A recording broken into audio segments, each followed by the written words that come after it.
Hello, everyone. Welcome to LA Not So Confidential. I'm Dr. Shiloh. And this is Dr. Scott. And welcome to episode 7. This is like our mid-season finale. Oh, wow. We actually have a long enough season to actually break in half, Yes, right? we do. As opposed to our first season. So this is the last episode that will be out for 2018. Right. But it's not the last episode of season 2. Absolutely So not. we're only putting one out in December. As I had posted on a blog page on our website, which is la-not-so-confidential.com, that we have some exciting things to wrap up at the end of the year. And it's not the end. We have some really exciting things planned for January and all of 2019. Yeah, also. very much, yeah. So, of course, we have the True Crime Podcast Festival in Chicago in the summer. There's also something being released next year that Dr. Scott is a part of that is going to blow your minds. And we hope that just a lot more opportunities come our way. So, all right. So this episode is going to be huge. This is our big reveal. I'm very excited about this, reveal. Some of you may have guessed just from some things I posted on social media or reading the blog post. But what we're going to do today is get into the TV show Manhunt Unabomber, which was originally on Discovery Channel earlier this year, now on Netflix. And we really, since it premiered last year, wanted to find a way to cover it because it was so well done. But we didn't feel that the topic was right until we dove into the concept of incels last time. You know, for all of our experience, it really only came to the forefront of my knowledge. We talked about this a little bit ago. Mm-hmm. In my current job with a government agency here in Southern California, it only emerged for me about 5 months ago. Middle of the summer was my first having to immerse in this. And then you and I talking about it, it was a new concept to you as well. So once again, another example of, you know, the field of forensics is very wide. Right. So we're going to tie that in together in the second half of this episode. The first half, we want to talk about the show.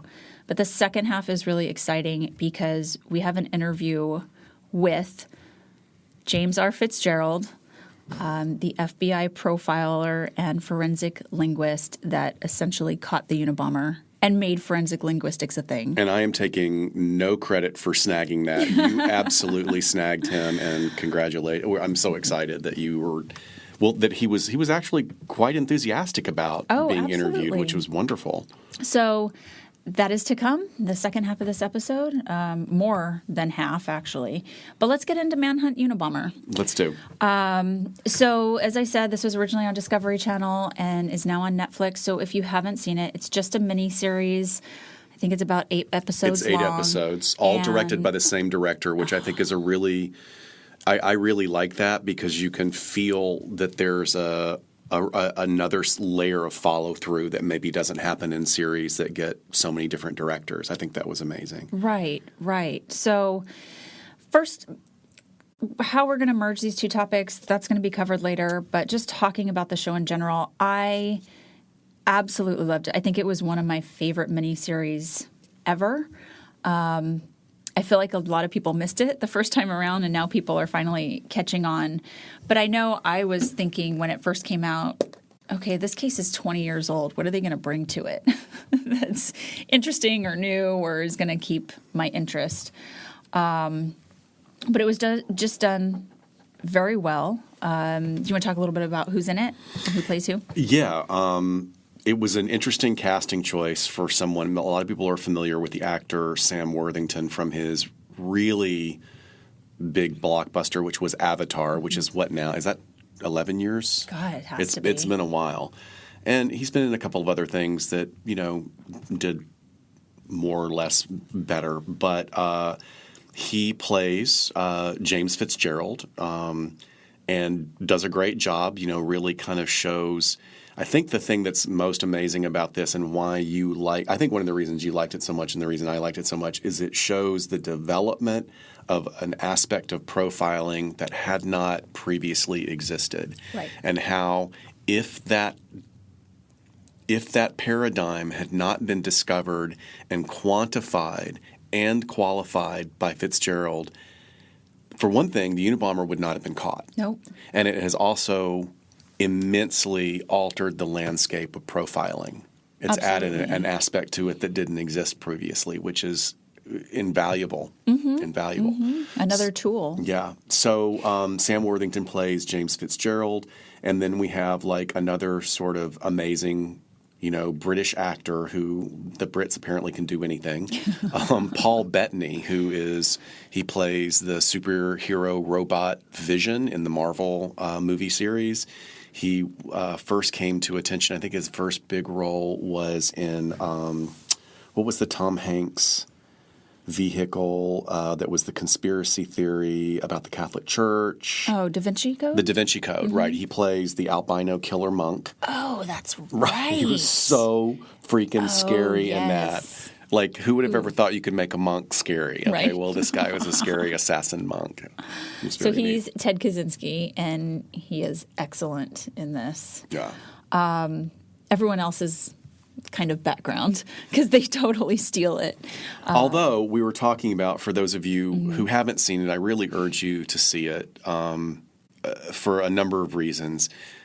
However, there's one of the things that pops out to me. We were just talking about some of the other actors in it. There's another actor, Mark Duplass, who's been around for a long time. Actually, I think started out as a stand-up comedian and he actually was in a really frightening low-budget horror movie called Creep. Did you ever see it? No, I didn't. So he's not playing an awful character here. He plays Kaczynski's brother. Right. And I think that as someone who has been involved in a family legal matter myself, what resonated with me was how the director and Mark Duplass and the woman Elizabeth Reeser, who's also a wonderful actor, who plays his wife.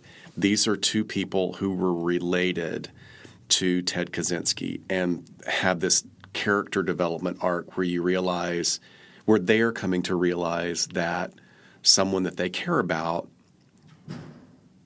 has done really horrible things. Right. And the way that's presented is pretty amazing. How they struggle with it, the denial.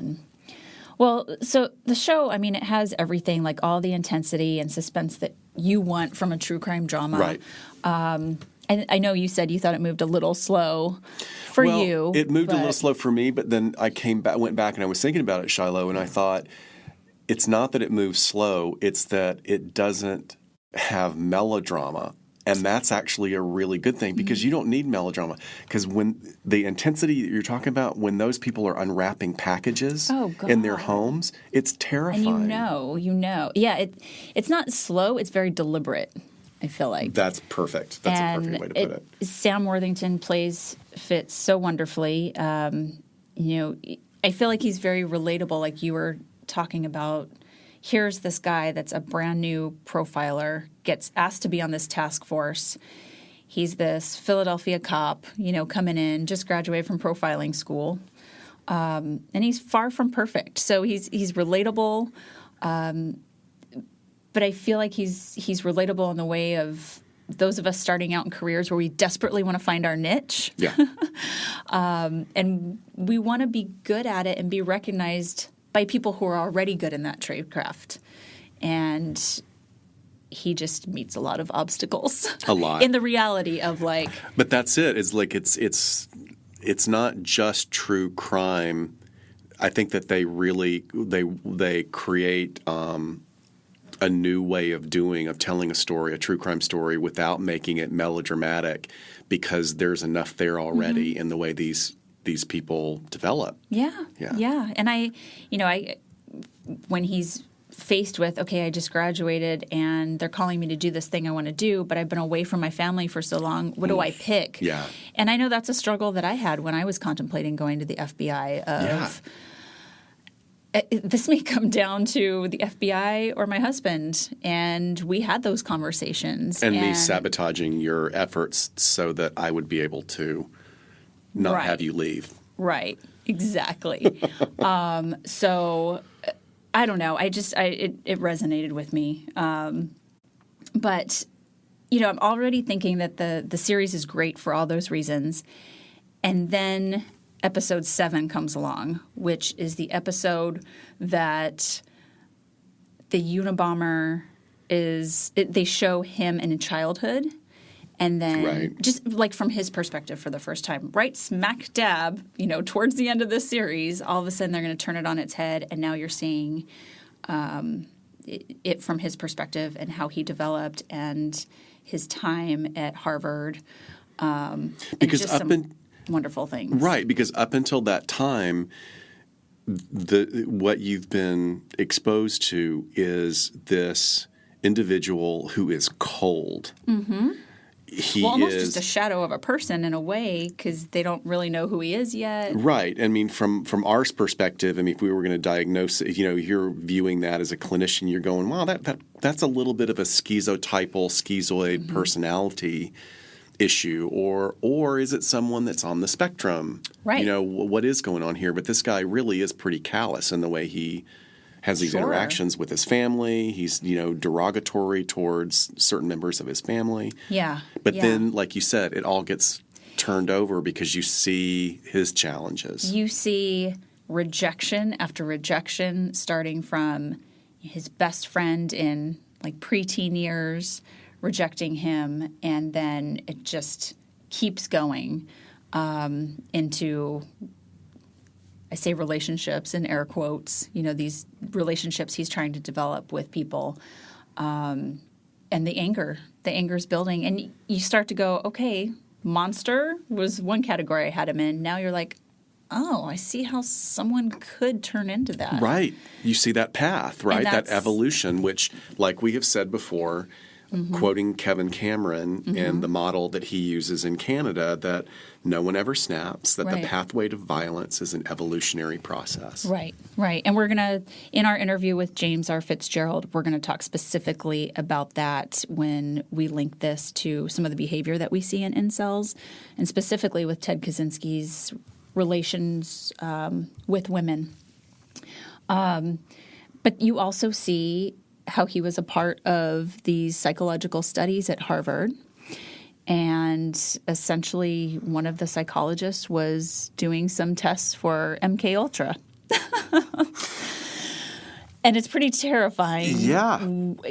Obviously there's some creative liberty and it's depicted in a certain way. We will never know if it was anywhere near that. But talk about damaging someone. He was only 16 when he went to Harvard. Which was another aspect that they talk about. He was really too young to be handling that environment. Sure. And if you don't know what MK Ultra is, people, there we go. Please, that's required learning for forensic psychology. There's a great Wikipedia article on it. Please, that'll be your doorway to their rabbit hole that you may never get out of. We do all of our forensic psychology research from Wikipedia. That's a diving board. Just kidding. Just kidding. Check your resources, folks. So I just thought episode 7 was one of the most beautiful episodes of television. Just it really highlighting, again, just the betrayals, the rejection that he faced. In some integral developmental times that take people to really dark places. Exactly. With no one to guide him out of it. Right. And pairing that with extremely high intelligence just obviously makes for a very captivating story. Right. So, but they go on to catch him, of course, with heightened anticipation. But I think the last episode is also equally as touching and clever as the rest of the series. We learned that not everything that happened in the course of the investigation in the case is true to what actually happened in real life.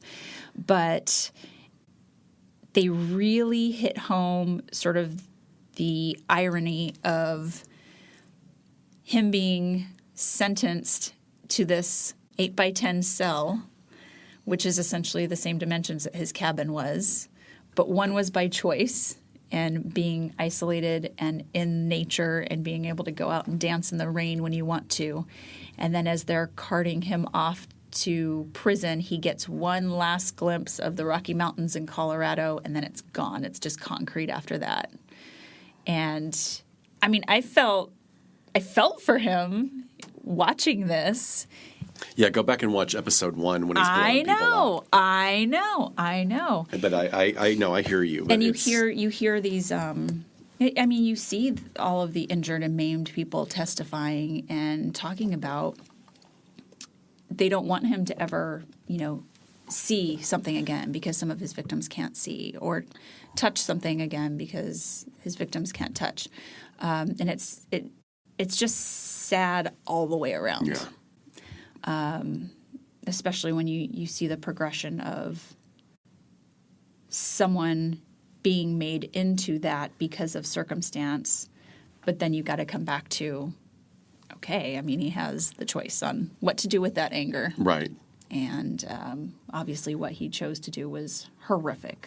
And then we can further splice that argument of choice is not a clear-cut black and white concrete paradigm. Choices based on contextual factors that may vary from person to person.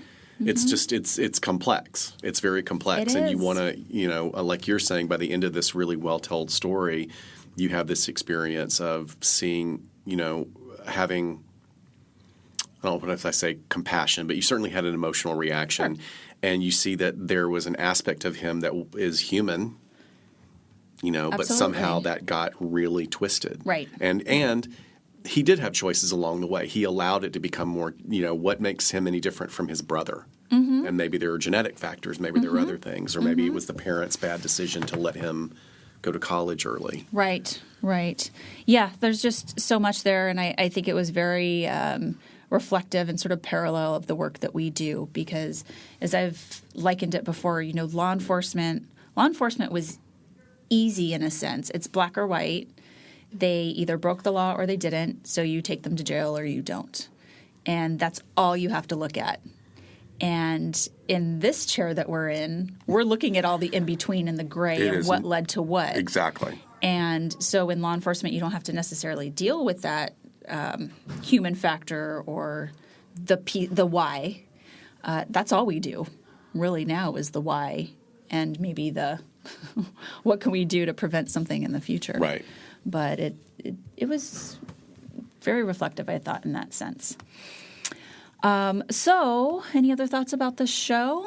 Because I want you to talk a little bit about our guests that we're going to be speaking with. Yes, I do. Before we get into the interview, I want to give a little bit of background information on this absolutely amazing individual. James R. Fitzgerald is an American criminal profiler, forensic linguist, and author. He is a retired FBI agent with 20 years of service that he completed in the rank of supervisory special agent. And while he's best known for his role in the Unabomber investigation that resulted in the arrest and conviction of Ted Kaczynski, he's also known for literally creating a new paradigm through which to profile criminals, the field of forensic linguistics. Now, as an expert in the area of forensic linguistics, he engaged in the scientific-oriented analysis of written and spoken language for investigative and evidentiary purposes. So James R. Fitzgerald graduated from the police academy in November of 1976. He became a patrolman on the Ben Salem Police Department, which was a mid-sized suburb just north of Philadelphia. And he was on the force for 11 years, working as a patrolman, a detective, a patrol sergeant, a detective sergeant, making all sorts of arrests and dealing with all sorts of political intrigue within the department itself. And he describes that he sort of took stock of his life and was clearly time to move on. So he applied and joined the FBI. He graduated in 1988. He was a brand new agent assigned to New York City. And while there, he investigated bank robberies, kidnappings, extortions, many other violent incidents, which happened to be federal crimes. And then he learned of an opportunity for advancement within the FBI, one that he knew he could master and one at which he would succeed, and that was as a criminal profiler. So he went back to Quantico to go through that school, it's actually a promotion and in a lot of intensive training, and his new assignment is Isn't a that criminal interesting profiler. that he knew that would be an avenue for him? I Yeah. think that's interesting in itself. I think so too. So Jim remains an active criminal profiler and forensic linguist even after retiring with 20 years in the FBI, and as well as 11 years before that as a police officer or detective sergeant. During his law enforcement career, he successfully investigated numerous homicides and other violent crimes, as well as other matters of international notoriety to include the Unabomber, anthrax scares, and the D.C. sniper cases in the roles of profiler or linguist. Jim serves as an adjunct professor at 2 U.S. universities. He lectures at many others, and he's known both nationally and internationally as an educator, and he's also one of the 2 technical advisors for CBS TV's Criminal Minds, and he's co-host and executive producer of A&E's Killer Profile. He's the author of a series of autobiographies entitled A Journey to the Center of the Mind. There are 3 volumes of that, and they cover the span of his life and career experiences over 5 decades. What is revealed is the remarkable life of a man who becomes extraordinary as a result of his extraordinary understanding of criminality.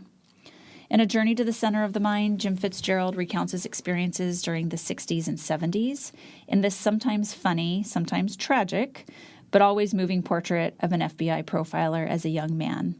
From his first ever successful investigation at 6 years old, face-offs with childhood bullies, and encounters with nakedish neighborhood interlopers, to high school and college antics, lifeguard summers, friends, including a future convicted killer friend, from early admiration for and later run-ins with law enforcement to his stint as a store detective and ultimately his graduation from the police academy.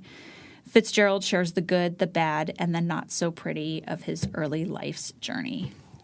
So, folks, we're so excited. Yeah. What a career and life. It's mind-blowing. Yeah. And we're so excited to be able to offer, not only for us to have this experience of interviewing him, but to welcome you to an interview with James R. Fitzgerald, the profiler who caught the Unabomber. Sit back and have a listen to our interview.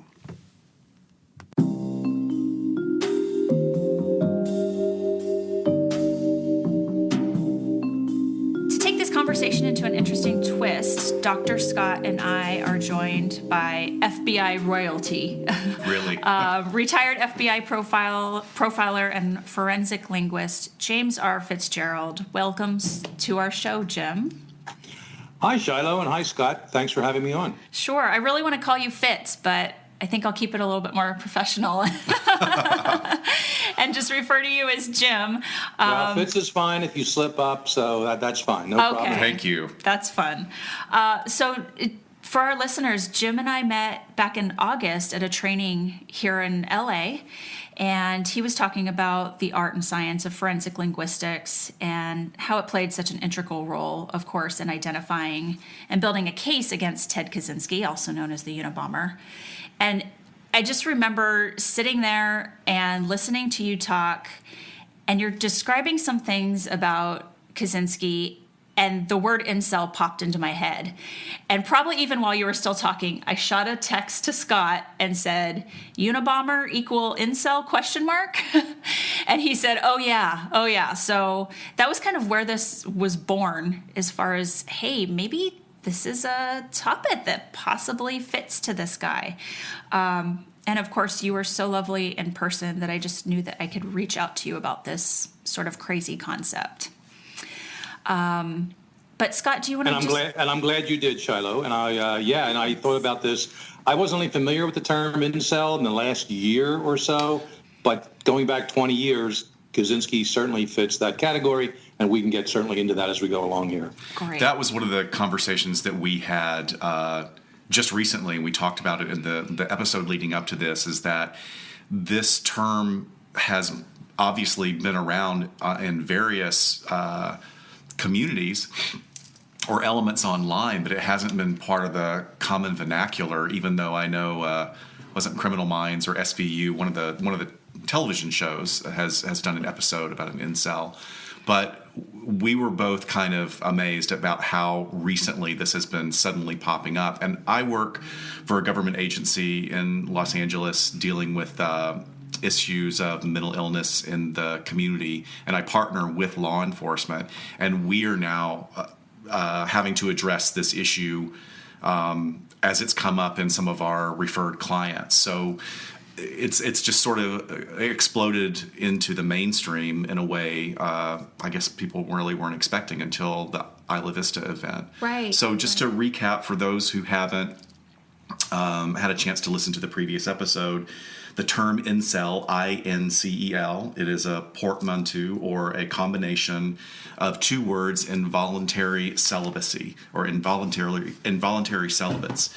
So these are members of a subculture which is predominantly online. These are individuals who define themselves as unable to find a romantic or a sexual partner despite having desires to have one. And this condition or state of being is called inceldom. And the individuals who self-identify are mostly white, male, and heterosexual, although there are various subcultures within that group. And as of now, the Southern Poverty Law Center has described the subculture as part of an online male supremacist ecosystem. And it's included in their list of hate groups. And at least 4 mass murders resulting in 45 deaths have been committed in North America by individuals who either self-identify as incels or who have mentioned incel-related names and writings. So that's the overview, which is an umbrella at best because there are so many subcultures and arguments within the incel community. Right. So, Jim, obviously you being the expert on Ted Kaczynski's writings, not only the ones that people are familiar with, like the manifesto, but his private writings over the years.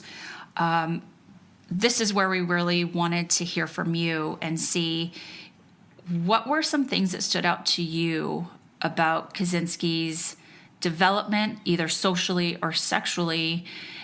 Let's just start with childhood or adolescence that he wrote about or referred to that kind of pings with the worldview of incels.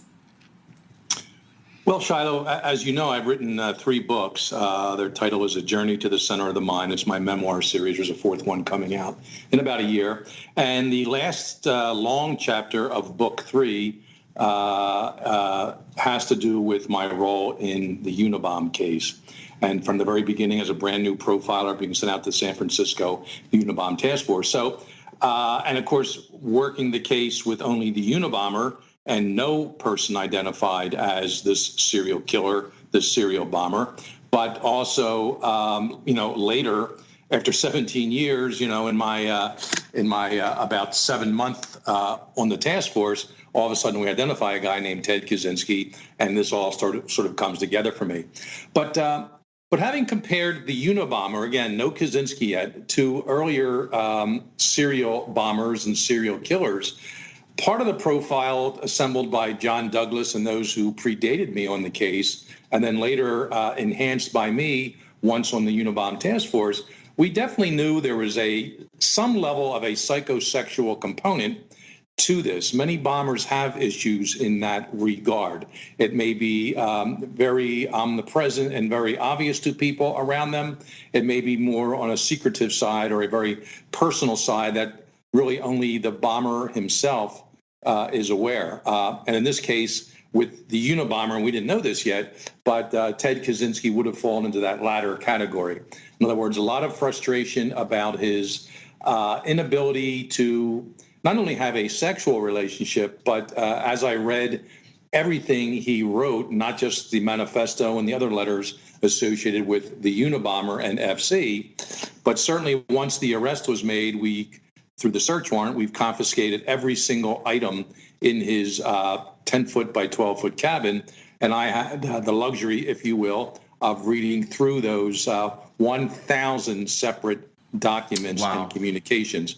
And that's when we learned a whole lot about this guy's frustration and his self-loathing, much of it related to how his parents raised him and sort of turned him, using his own words, into a social retard. But on top of that, as he grew to adulthood, he would write his anger and his frustration over not having that successful relationship with any woman, much less a sexual relationship with any woman. At 54 years of age, when he was placed under arrest, this admittedly heterosexual man was still a virgin. He had never had sex with a woman. So we knew sexual issues were at play with this guy. Exactly how much, we didn't know right away, but we were soon to learn. Wow.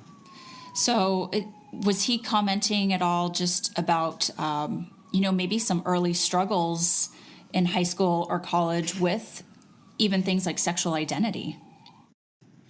Well, just so we're clear, when you say commenting, nobody interviewed the Unabomber. That's the one little problem I had with the miniseries, is they had the Sam Worthington character portraying Fitz and the Paul Bettany character portraying Ted Kaczynski meeting face-to-face a few times. That didn't happen.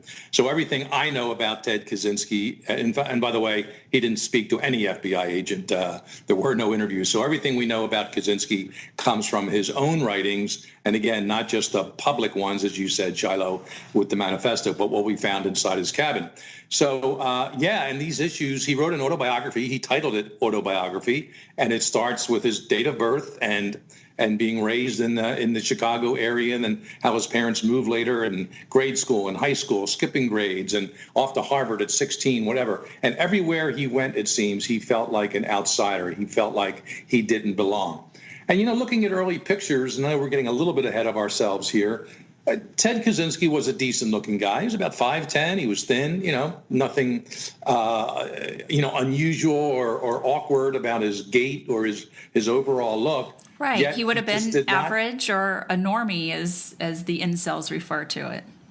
He would have certainly fit into that category, but on a physical level. But inside, he was just teeming with insecurities and anxieties that, again, later he blamed his parents. But then a lot of it came about because he just couldn't find or maintain a relationship with a woman of any sort.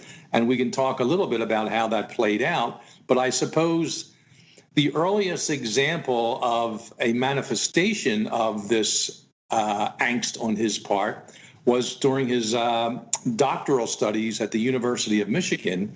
And this would have been in the mid-1960s, maybe 64, 65. And again, I read a few chapters of Kaczynski's own writings about this, where he was so disturbed and so unsure of himself and his sexual identity that he decided the solution to this problem was to go from being a biological male to a biological female, I guess. I know these terms are used in different ways now, but he basically wanted a sex change operation in the mid-60s while a student at the University of Michigan working on his doctoral degree. And he walked into the doctor's office, and this is written so clearly. The guy's a good writer and really helped us get inside the brain and the mind and the heart of this future serial killer.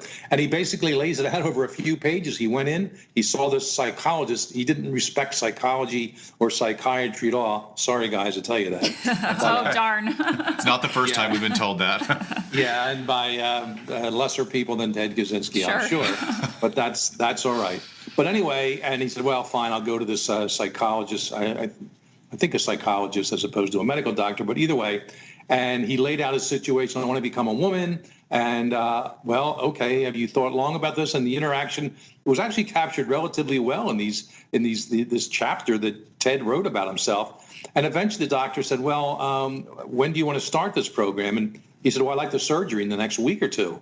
Wow. And the doctor sat back in his chair as I'm reading this, as I sat back into my chair while reading this. And the doctor said, well, no, I'm sorry.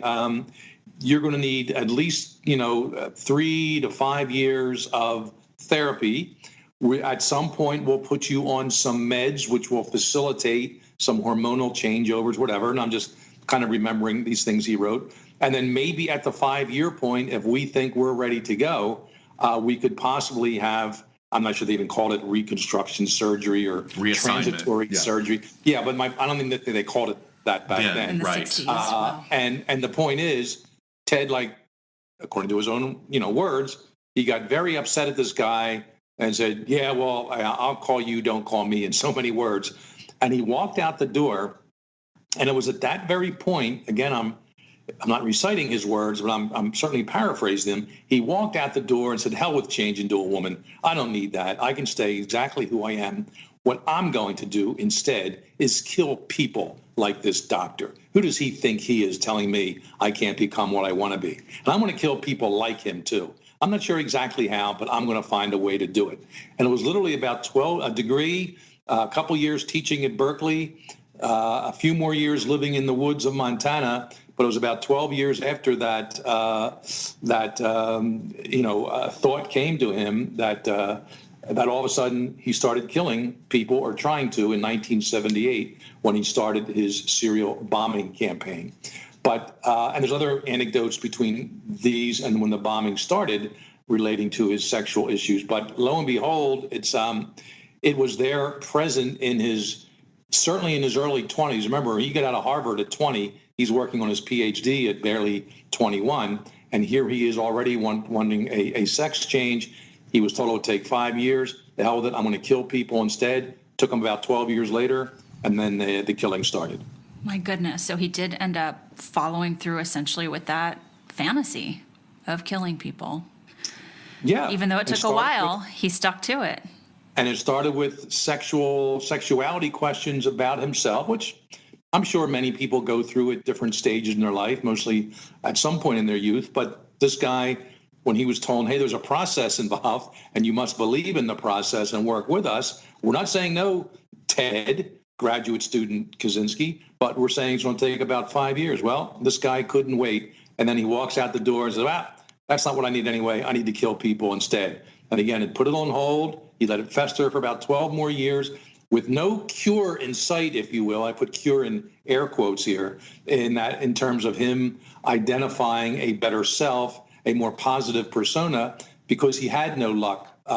He had no success, if you will, with meeting women or developing relationships with them. And again, we have other examples of that coming up. Well, and it makes you wonder, is this a gender identity issue, or is this him being so discouraged and thinking, nope, it'll just be better if I'm a woman, then I can meet someone and have a relationship? It just sort of the impulsiveness and how quickly he wanted to just flip this to be on the opposite side leaves us to sort of wonder where that really stemmed from as well. Sure. He's born and raised in the 1940s and 50s and 60s, and male and female traditional roles, what have you. And, I guess, he felt, the men had to work for sex and they had to really ply their trade and wine and dine and all these things. And quite frankly, have the personality to develop a relationship with a woman and take advantage of it, of an adult consensual sexual relationship. But it seems he didn't have the time, the patience, or perhaps the personality for that. And he decided to go about it in other ways, releasing these frustrations on a delayed basis, but certainly releasing them big time once he got going in full force there with his bombing campaign. Yeah, it occurs to me that from what you've described, we're looking at someone who, despite his clear high intelligence, that he can be in certain domains, he can be a very concrete thinker, as well as someone who has a very low tolerance for distress. So he wants a black and white answer right now. He wants what he wants when he wants it. And if he can't have it, then he reacts in anger and retribution. Well, Scott, when you're a brilliant mathematician, you can get those answers on paper right away. Great point. It may take you minutes. It may take you hours. There's my answer. And I'm not going to bother to try to recite some, math formula. But, A equals B minus C times squared, 2, 3, 4, plus infinity. There's the answer after the equal sign. That's what Ted's life was all about. And he was great at it. He wanted to apply that to his personal life. But as he was finding out, it doesn't quite work that way. Math is black and white, and life is all within the gray. That's an excellent point, Shiloh. And of course, that's true. So in your book, part 3, Journey to the Center of the Mind, you note that in the manifesto, he mentioned the word sex about 17 times. Do you recall what the context was when he talked about that specifically in the manifesto? I'd have to go back and look at, page by page, but it was important to me to count the topical references he had. And I did this I mean, Word, and there were some very basic software out at the time in the mid 90s to do some of these counts. But I just wanted to know this guy so well. I read every word myself of his manifesto over and over and over. And at one point, I was counting topics and of course, how important they were to him in society and leftism and things like that were near the very top, psychology. But sex, comparatively speaking, was a little bit further down the line there. But there are so many other issues of power and control and societal issues that a lot of them really could almost be arguably, carried over into the sexual category. But in terms of sex itself, it was mostly about how men and women operate within the Western culture in which, most of us reading the manifesto were raised, or at least his targeted audience, I suppose.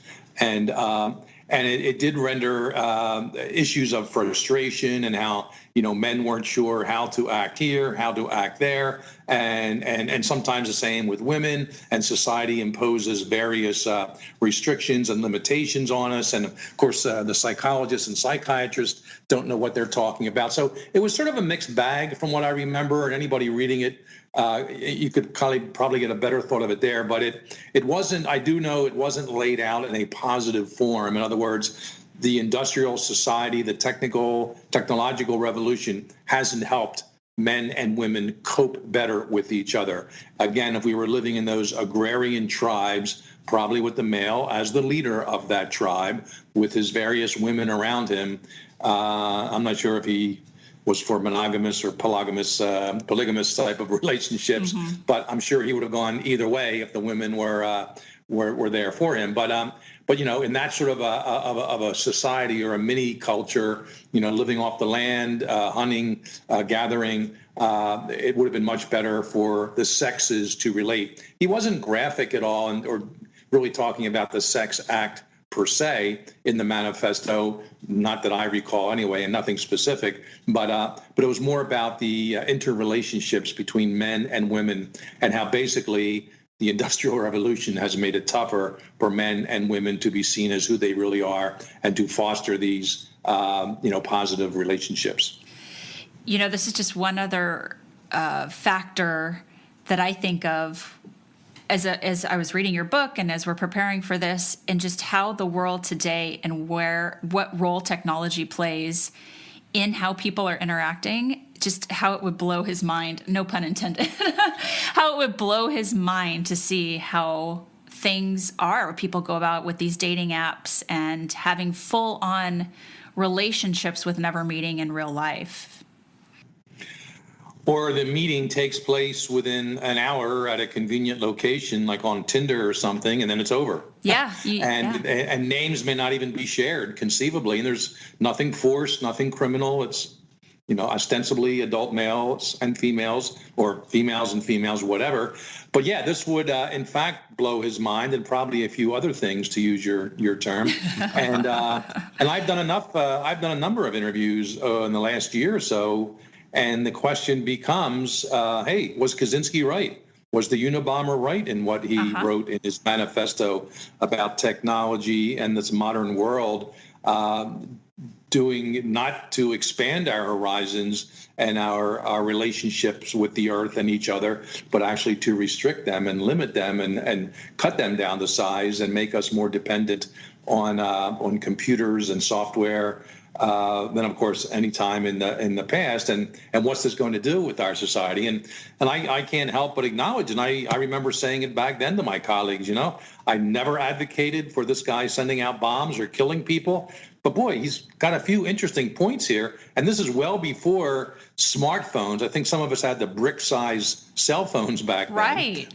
Mobile phones. But none of us were sitting there texting away with our buddy who's sitting right next to us, but we're both texting other people while in the coffee shop. And whether he saw that in the future or not, who knows? But in many ways, in his manifesto at least, the Unabomber / Kaczynski was prescient to some degree in terms of this. And how I usually respond in closing to these questions, well, it's the old broken clock is right, twice a day. Exactly. Of course, they're the wall clocks. Now the digital ones blink at 12. So Right. The evaluation doesn't quite work the same way. But you know what I mean. So Yeah. he did make some valid points there. But we were far too beyond. Our society was far too beyond the Industrial Revolution to ever come into this agrarian society that he was hoping to revisit, going back 100,000 years in our ancestors' history. So unrealistic, but and again, he knew it was unrealistic, no doubt, and that's why he had to kill people. So, and kind of following up on that, can you talk a little bit about, he had placed a couple of personal ads when he was living out in the cabin in Montana, and the wording was very interesting. Yes, he did, and the first one was relatively benign. It went to the San Francisco Chronicle. I believe this was 1975, and he basically wrote that he's looking for a woman to live a wilderness life, and in so many words, only about 15 words. And because you pay by the word back then on the Right. back pages of a newspaper, and there's a P.O. box to write to, whatever, and quite frankly, he got a few responses, and he wrote in his own journal to himself, or what is it, his notes. He actually broke these things down into separate sort of missives in his own in his cabin, and he's actually met with a few of these women somehow. I think he was living in Chicago at the time. Okay. I'd have to research exactly that. But none of them met his condition. They weren't smart enough. One wore too much makeup. Another one did not have what he thought to be childbearing hips. Wow. So, That's problematic sometimes. So Yeah. he cast her aside. And then about 3 years later, he thought he'd go a little more, organic. So he actually chose Mother Earth News. And I'm just reading an article here about what they wrote about Incel, one of the journalists for that media outlet, and he said something like woodsman looking for squaw, Wow. to live in the wilderness, and blah blah blah. Once again, about 15 words, and the same format. He wasn't using any. There were no everyday computers or PCs that people had, so he was okay to use a printing press and a regular newspaper for these ads. And apparently he got some responses to those ads too, but all in the negative, and they never went anywhere. So What that seems was like nobody was ever going to be able to meet his standards, right?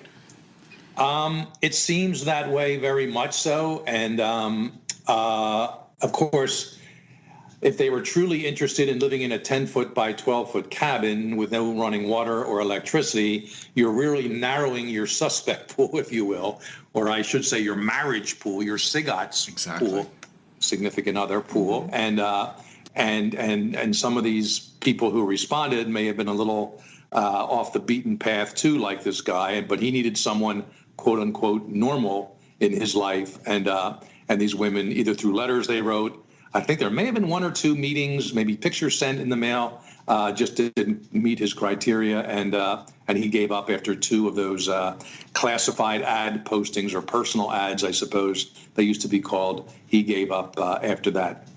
But he did have one more interaction in the late 70s, 78 or 79, and you may be aware of that one. Was the miniseries covered it pretty well.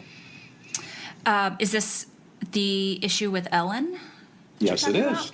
Yeah, so, Yes. This was probably the closest thing that he attained to actually, starting a relationship with a woman, even though it was super, super brief. And I think it was actually, you had to sort of catch it in the miniseries to know what was going on. But I'd like you to explain what happened, but I want our listeners to sort of keep in mind that it really feels like the archaic version of what incels do now online. So would you mind talking about Ted and Ellen? Not at all. And by way of reference, again, Kaczynski graduated University of Michigan, got his PhD in math. He was hired right away by University of California at Berkeley, did 2 years there. He didn't get along very well with his students, but his fellow professors knew he was brilliant. Nonetheless, 2 years, he was out of there. He saved some money, First wanted to buy property in Canada. For some reason, they never gave him a visa. Probably the best decision the Canadian government ever made in that regard, like in 1970 or so. Then he found property in Montana. He and David built the cabin together. David is his 7-year-old younger brother, who ultimately would turn him in based on the writings that he reviewed. So, again, by way of background, Ted would live in this new cabin from like 71 through 78. And he basically left the woods because he wanted to meet a woman. And he comes back home to his family in Chicago after 6 years living on his own, and moves back in with his parents and his younger brother. And Ted has a job at some kind of a foam cutting plant. He's the manager of it. Doesn't own it, but he's the manager. And he hires his older brother with a PhD in mathematics, a brilliant man, to basically cut foam into certain lengths and widths. Very menial job, but he took it. But I bet I bet that foam was perfectly cut. You're to a centimeter, right? You would have been right there, without a question. And because Ted would certainly bring out his slide rule and his and everything he needed to get that just right. So there was a woman who worked across from him, or somewhere in this little warehouse, named Ellen Tarmichael. And he somehow finally built the courage up. And just to go back to the miniseries, the original version of a script that I helped write, we actually made this into like about half of an episode, but they really cut it short in the 8-parter that Discovery Channel ultimately put together, which is now, of course, on Netflix. So he finally builds up the courage, a little bit of conversation with Ellen, a little bit more after a few weeks, whatever. And he finally sets up by very loose definition, a date one night. They meet, and I believe they go back to her house, and he somehow helps her bake an apple pie. It was very platonic that evening. By all indicators, nothing happened in any way of an intimacy type thing, not even a goodnight kiss. The next day, Ted comes into work, and the first thing at her desk that morning, can we go out again tonight? Without even giving her a chance to breathe. Right. And she was kind of caught off guard because we had agents interview her after the fact, and I read the FD 302, the interview report, and she said, I just told him, Ted, last night was nice. We worked together. Let's just leave it at that. And Ted became so upset, he festered the entire rest of the day. But the very next morning, he gets into work early, and I guess these were early. Yeah, these were an early aspect of a Facebook wall or an internet wall of some sort. He gets these Post-its, these little 3x5 Post-its, and writes these limericks on them. And I don't have the limerick in front of me, but they're very insulting to poor Ellen. And it's about it's body shaming her and it actually rhymes almost nicely, if you will, but of course the words and the topic were awful. What he did to this woman, and he put 100 of these Post-its around their little warehouse. You couldn't walk anywhere in that warehouse without seeing something about Ellen's large lower posterior and how it rhymed with a horse's rear posterior, et cetera, et cetera. And David comes in, he sees these things. David, remember, his younger brother, who was Ted's boss, and Ted, what is this? What do you mean? I don't care. I put him up there. She turned me down. David had to fire his older brother from the job. Right. Wow. Such telling behavior. It really is. And then no surprise, within a few months of that is when the first bomb was left in the parking lot at the University of Chicago, and the killing spree truly started. Right. Wow. A lot of links there. And the limerick or the poem, whatever you want to call it, is laid out in your book. So if folks want to look up specifically what he has to say, you're right. I mean, he definitely put a lot of thought into that, and to come up with that overnight and then write it on hundreds of Post-its is just... It's very dehumanizing. It very, very... Yeah, and you're right. And he predated, the social network sites and pages where somebody may go on Twitter to nowadays somebody may go on Facebook. So he's really incorporating the same mindset, yes, the same concept, the same aggressive, assertive concept here, but he's doing it in the only fashion that was available to him at the time. I guess he could have gone broader and rented some billboards or a skywriter or something like that, or a banner plane to go by. But in his way, in his world, that was his wall of shame, that he wanted to get his information out there, and it cost him his job, which quite frankly didn't bother him at all about that. And within months, he was building bombs and delivering them. And within a few months after that, he was moving back to the woods once and for all. In the TV show, they do a very good job of showing this relationship between him and a librarian and her son. Is that real, or was that creative liberty? No, that was real. Like I said, I tell people the miniseries is 85 to 90% accurate. They just felt they had two A-lister actors in Sam and Paul, and they had to put them together in some scenes. I argued against it, but I won out some other battles that they were trying to recreate some things. So like I said, most of it is accurate in that regard. And even those interview scenes, just a quick aside here, they're based on questions I would have asked Ted 10 years later when I was supposed to visit him in prison at the Supermax in Colorado. And they're also based on his responses in the series were based on a lot of things that he wrote that I shared with the writers of the series itself. So that's how that whole thing came together. But I went off on a transit. That's okay. The librarian that he had the relationship with. Yes, that was a real person in Lincoln, and she had a young son. And Ted did befriend both of them. He did seem to have, between her and there was a woman that worked in a general store or some kind of a retail establishment in Lincoln, that he seemed to have sort of a hybrid love-hate relationship with. Not that she did anything wrong, but he would go into town, once or twice a week, ride his bike from his cabin, probably about a 5-mile ride. And he would try to be friendly, but she wouldn't give him the time of day. I don't think he approved of the librarian as a sexual partner or even a relationship of any sort, because she was divorced and she had a young son. But he really did genuinely like the son. He would tutor him in math, at least to some degree. And but it seems there's any relationship at all while living in his cabin in Lincoln, or an attempted relationship. It was a young woman who worked behind the counter at some kind of a general store, but nothing really ever came to that, and he never pursued that in a direct way. His relationships had to be either by personal ads in certain newspapers, or ultimately with Post-it notes all over a building. Once he got turned off by either the look of someone, apparently, or perhaps some type of response they would give him to a second date or whatever, that's when he went into full-blown you're out of my life mode, and did it that way. So he definitely wasn't living in Lincoln to meet any women. He would be friendly with them. He would travel even further sometimes. It's about 60 miles from his cabin from Lincoln to Helena, and he would go to a bookstore there. And I actually interviewed the woman who owned the bookstore, and she remembered Ted Kaczynski very well. And she was older, and not, whether she had childbearing hips or not, I don't recall. But I don't think she was his type anyway, whatever his type may have been. But she said he was always friendly. She noticed he always had an odor about him.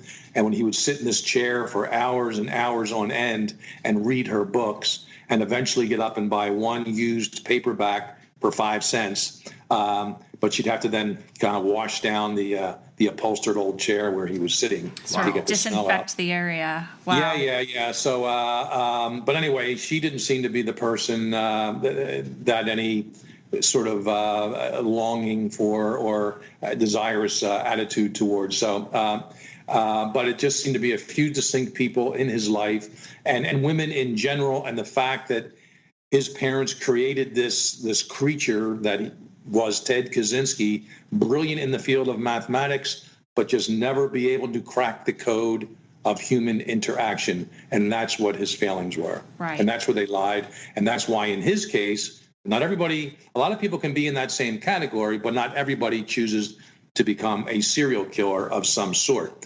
And but the seeds were planted nature, nurture, in my mind, they're always combined somehow. And that's what led to this aberrant behavior, this long distance bombing on his part to kill people. And it lasted until, fortunately, we put handcuffs on him in April of 1996. So one last question about a woman in Ted's life.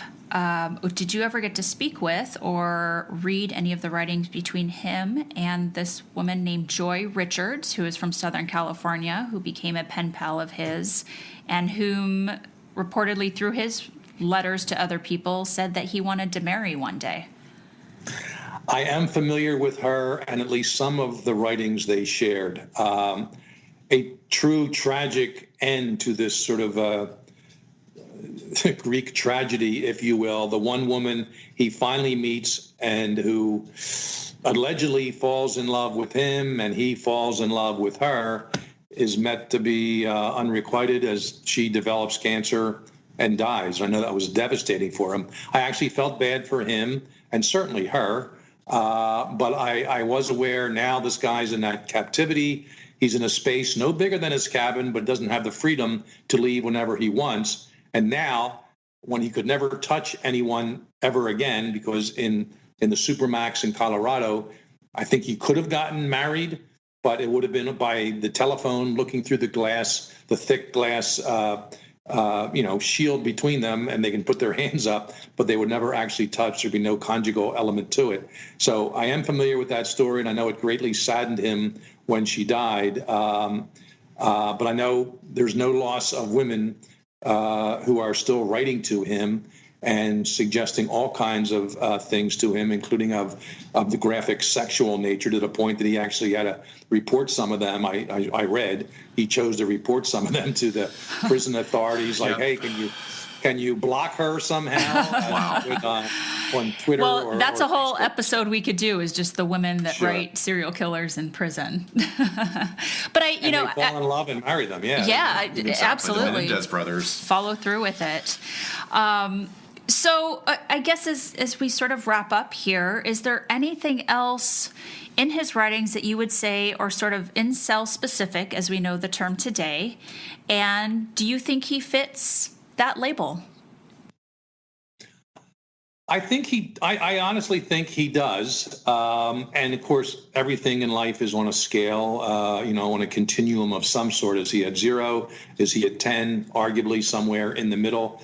The three people we talked about in Southern California, in Toronto, and of course in Tallahassee earlier this year, just a month ago, I think, quite frankly, these people would be close to the 10 scale, at least when they finally carried out their actions. Ted had so many conflictions in his life. He was so brilliant, and he knew so much about himself, yet so little about himself in many ways. But he knew he was sexually frustrated. He knew he was romantically frustrated, and these issues just festered at him, and they eventually fomented to this violent persona that developed. Not close up and personal violence. He's the type that would probably never be involved in domestic violence. He would never punch somebody out or stab somebody. His violence was long distance. He could remove himself physically, if not mentally and psychologically, from the actual event itself by hundreds, if not thousands of miles sometimes. But there's no doubt that his lack of I won't even say sexual success, but intimacy success led him to some degree, in his own words, of craziness. And he would write in these journals, these notes, this autobiography, that I'm going crazy here. Why can't I meet a woman? Why did my parents raise such a beast or a monster that I am? He would write these fictional stories, very much, euphemistically about his own life, creating creatures that really mirrored his own life, that couldn't find happiness with other women or with other female creatures. He was always the male creature, or the protagonist of his story, if you will. Remember, there was an octopus that he wrote about that had, looking back, some of the same sort of social issues as Kaczynski suffered through his life. Many of them brought about, of course, by himself.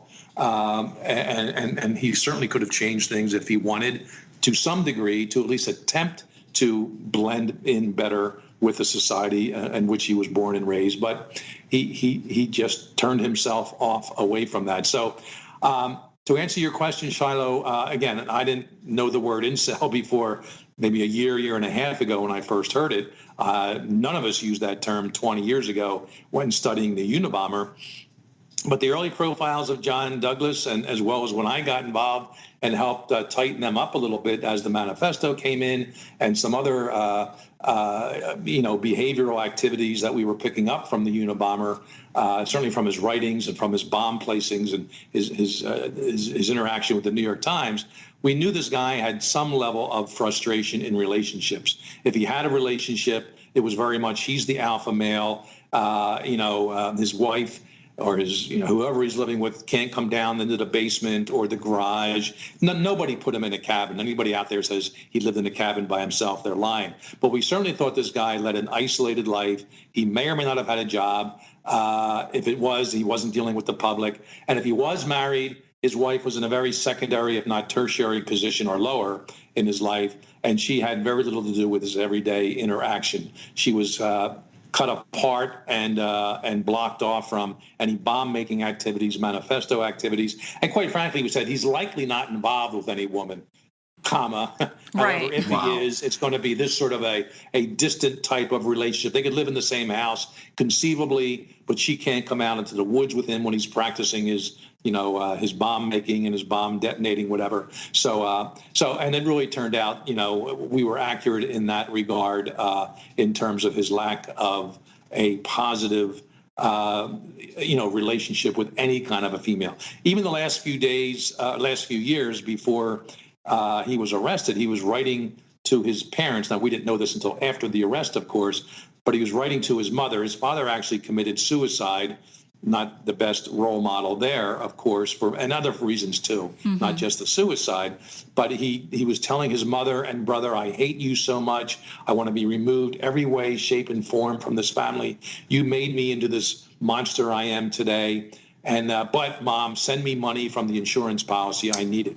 And she did cut him checks and send them to him. Little did she know she was supporting the last vestiges of his bombing campaign, starting in 1993 on, and allowing him to travel, to the West Coast and to buy, equipment and paper and bomb parts and everything else to live out the final vestiges of his bombing campaign. So, but he even the one woman in his life who did care about him, did pay attention to him. Of course, it wasn't in a sexual or intimate nature, but he even pushed her out of his life, or at least by writing in these very nasty letters he sent to her. And he was dedicated then to living a life by himself with no interaction at all with other human beings. Well, he kind of got that wish now in the Supermax 23/7, 365 lockdown by himself in his cell, for the rest of his life. My goodness. Well, so many of the hallmarks are there. They're just in a completely different time than we see them now. And I think you've provided so much information today that just really supports that, and things that we didn't know, and I'm sure is going to be very new to our listeners. So I would encourage everyone, if they want more information, to go to visit your website, which is jamesrfitzgerald.com. And absolutely, if anyone out there wants to read more about Jim's life and career, which obviously 3 volumes we didn't even cover here today, please pick up one of his books. Again, it's called Journey to the Center of the Mind, parts 1, 2, and 3. And I'm very excited to hear a 4th is on the way. When do we expect that? It'll be early 2020. I was going to have it out next year, but I have so many speaking demands around the country. I'll be in Denmark next week, New Zealand in early 19, and a bunch of other speaking engagements. And yeah, folks, the books are available on Amazon, some bookstores, but certainly Amazon. And if you go on my website, I can even send you signed copies if you're interested. So consider that out. You can figure out how to do that there, and we can work it out. Maybe even before Christmas. You never know. If you work it out. Are you going to be out? Are you going to be out on the West Coast at any time? I've been asked that by a few people lately, and I have no plans right now, Scott. But I will definitely let you guys know, and I'd be glad do some talks out there, some book signings, whatever it comes to. And I like meeting the people, and they ask a lot of good questions. I have a fun presentation I put together, serious in parts, but there's some very interesting things that happen to someone who is the protagonist in a miniseries, and A, who is still alive, and B, is not the bad guy. So social media really went bonkers during the 8-week run when Manhunt Unabomber was supposed to be shown on the Discovery Channel. So now, of course, people can binge watch it. Sure. But back then, it was very interesting watching the developments of these various tweets and Facebook messages I was getting. And then I go into a little bit of the Unabomber case after that and try to tie some loose ends together. It's a fascinating case. Henri de Toulouse-Lautrec, the French artist from the turn of the last century, he plays a role in this case in terms of FC. I'll let people read the book. And they were going to write up or do that on the miniseries, but even with an 8-part miniseries, the writers kind of ran out of time, so they couldn't even go into some of these things. So there's so much about this case that is just fascinating, and he's the true Professor Moriarty of our times, meaning Professor Kaczynski, and of course I'm referring to Sherlock Holmes' fictional arch enemy. Yes. So a brilliant man, virtually no one like him. Certainly in the U.S. Criminal justice history, and I think we'll be writing about him for decades to come. And I was glad that my book covered as much as it could about my role in the case and the interaction I did have with Kaczynski. We did go face-to-face in a courtroom in Sacramento a few years after his arrest, and that was very interesting. Maybe we can save that for our next talk. Sure. Oh, if we could, yes. I would love to be able to talk to you about that. That was going to be our next question: is did you have a chance to meet with him? What year was that? That would have been at his sentencing in January of '98 in Sacramento. After all the victim statements were made, and again, I go into detail, and it really is only about a minute long, but just. When he was getting his handcuffs put back on him by the U.S. Marshals, the judge leaves the room. Someone from across the room yells, "Hey, Fitz," to me. And all of a sudden, Ted's head turns to where the voice came from, to the right. Then he quickly turns to the left, sees me wave to the guy. And I'll tell the story now. And but even more detail in my book. But basically, he gives me a stare for a solid 35 to 40 seconds that I've never experienced before in my life by anyone. My goodness. If he could somehow had constructed a little bomb right there at the defense table as the judge was rendering his sentence upon him and send it off to me through his eye, his vision, he would have done it and blown me up, but good. Because he knows my name was all over the affidavit to get into his cabin. I'm the one that cracked his code using the language. You were the one that took the power away from him, of course.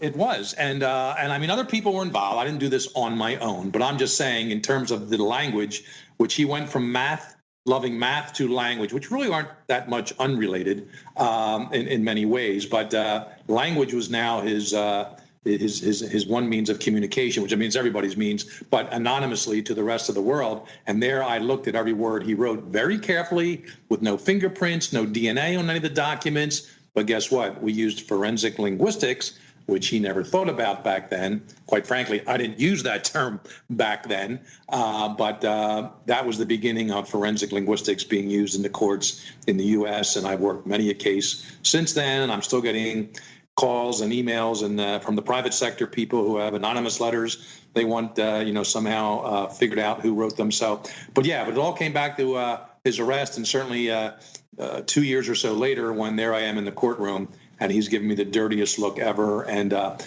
next time I'll save it when I was supposed to interview him in 2007 and again in 2016. There's some interesting stories tied to that too. Well, we will end thinking about that glare that he's giving you in the courtroom. Yes. But I want to thank you, I think, on behalf of just the true crime community for your contribution to this true crime piece of history, really, as well as your dedication and decades-long career in both local and federal law enforcement that has just lent so much to the cutting-edge fields of investigation. And, of course, for your generosity and time today. We can't thank you enough, Jim. Well, you're very welcome, and there's a lot more all of us have to learn about this concept of incel, and we are still learning, and I hope we can get to that and come up with some sort of an idea of maybe how to minimize the violent overreactions of some of these people. So let's maybe talk about that again sometime too. Sounds That good. would be great. Thank you so much, Jim. You're welcome. This is Dr. Shiloh, And Dr. Scott, and we'll see you next time on LA not so. Confidential. Bye, folks. Bye, guys. See you next time.